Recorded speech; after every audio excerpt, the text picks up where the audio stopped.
Doctor সাহেব, ও doctor সাহেব, আমার দাঁতগুলো একটু দেখেন। একটা তো ভেঙেছে, বাকিগুলো নড়বড় করছে। ও ডাক্তার সাহেব, কই দেখি, হা করেন তো। হ্যাঁ, একটু হা করেন, দেখি দেখি।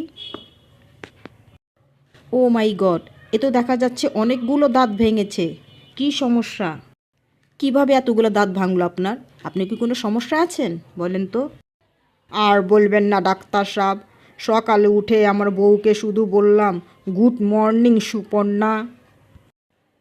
আপনি তো ভালোই বলেছেন, তাহলে আপনার দাঁত কেন ভাঙলো আপনার বউ? বুঝতে তো পারলাম না।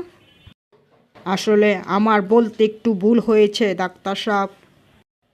আমার বউর নাম সুপর্ণা না, অচন্যা। ও মাই গড, তাই বলে এতগুলো দাঁত ভেঙে ফেলবে? ভালো যে আমি এখনো বিয়েই করিনি। ভালো ভালো ডাক্তার সাহেব, খুব ভালো।